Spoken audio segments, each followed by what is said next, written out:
software consulting out of Birmingham, Alabama. And today we're going to be talking about turning around failing projects. There's going to be 3 quick rules as we go through this. The first rule is we're going to have some fun.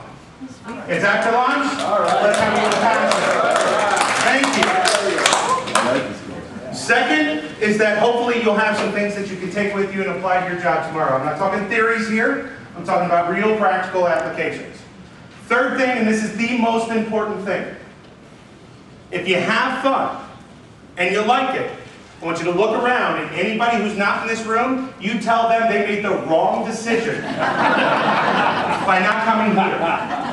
They say, which one did you go to? Say, I saw that Rick Morris. You didn't go to that? Oh, you made the wrong choice. And I want people to come up to me and go, I heard I made the wrong choice. And we'll go, yep, you did. You sure did.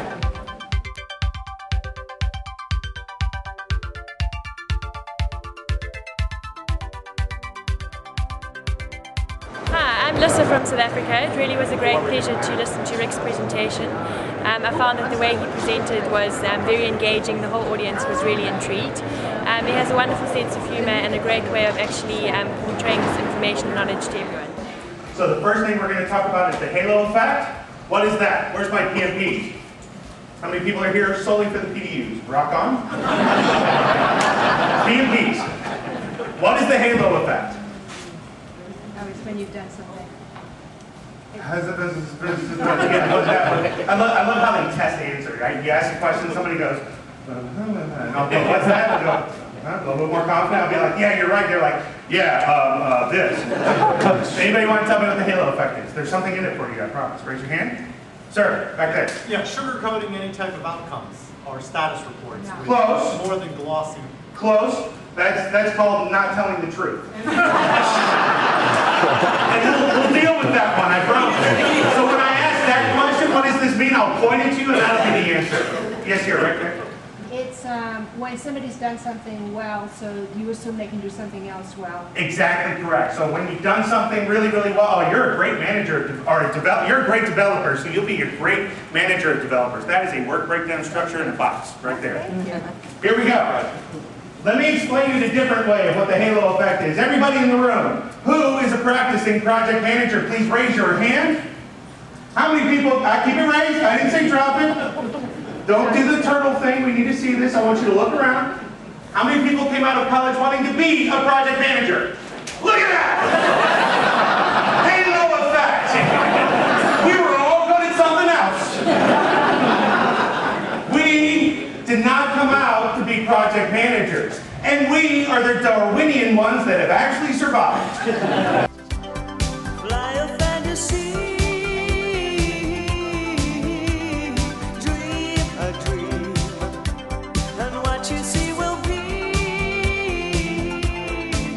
I loved it today. It's very interactive. He's a hilarious speaker, and he actually gives you a lot of real down-to-earth information to know and help apply in everything we do in project management. I came back this year just to see him again. Really? Was an amazing speaker. This gentleman knows PMO inside and I get so frustrated. I just put in a Clarity system. Anybody use Clarity or Primavera, Mercury? We're a technology agnostic company. I install all those. I get to meet all the brilliant people that think technology is going to solve their problems. And I just put in a multi-million-dollar Clarity system for a client that doesn't have one certified project manager on staff. And I'm like, so what do you think this is going to do for you? You know what you're going to get? Automated crap. That's what you're going to get. You're going to get results that suck faster. I mean, let's be honest. We can't be afraid of that. We can't be afraid to stand up and say what's right. 18% of projects fail because of inexperienced project manager. That comes from the Standish Group. You want to know what's inexperience? It's not the fact that you don't know what you're doing. It's the fact that you're afraid to say what you are doing. That comes with inexperience. See, I liken it to a story of my daughter when she was getting her ears pierced. We waited too long to get her ears pierced. We let her have a voice and reason before we did it. You know, most people do it when they're 6 months old. You can't argue with you. And just scream, but then you... She was 5. And at 3, I think, ladies, you get this gene of how to manipulate men. I'm not sure how that works. I thought it was taught, but it's really just born. You know, it's like it's a gene. Whoever's mapping the genomes finds the little thing. But anyway, so she's 5 years old. We tried 3 times to get her ears pierced, and she wouldn't do it. And so we're walking down. I gave my first real professional speech at the Tampa Bay Symposium. Anybody from Tampa in here? Love Tampa Bay. The symposiums you guys run, the greatest symposiums I get to go to.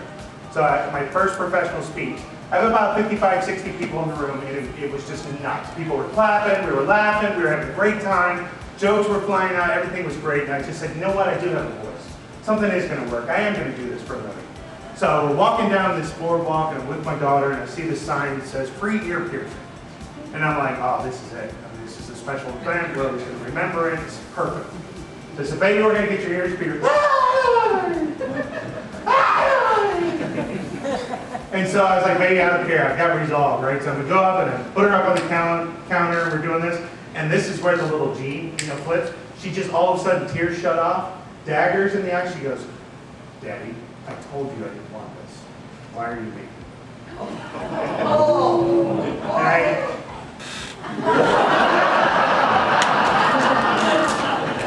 Absolutely buckled. So if this is my daughter, I turned around and looked at my wife going, I don't know what to do. And my wife was like, just go on. So I'm talking to her, and the lady's coming up behind her, and as we're talking, all of a sudden, she quit. And she goes, that's it?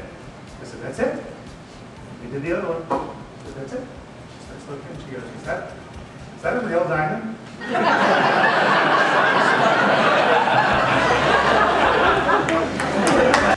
Hi, I'm Rochelle Hood from the PMI Space Coast chapter in lovely Brevard, Florida. Just wanted to say I'd like to personally recommend Rick Morris. I had the opportunity to see him at the PMI Tampa Symposium. Rick brings exceptional energy and deep knowledge of the study of project management. He thoroughly understands our challenges related to convincing our executives and stakeholders related to the value of project management. And he brings a fresh perspective in terms of how we can make our projects work. All I see, painted faces fill the places I can't reach. You know that I can use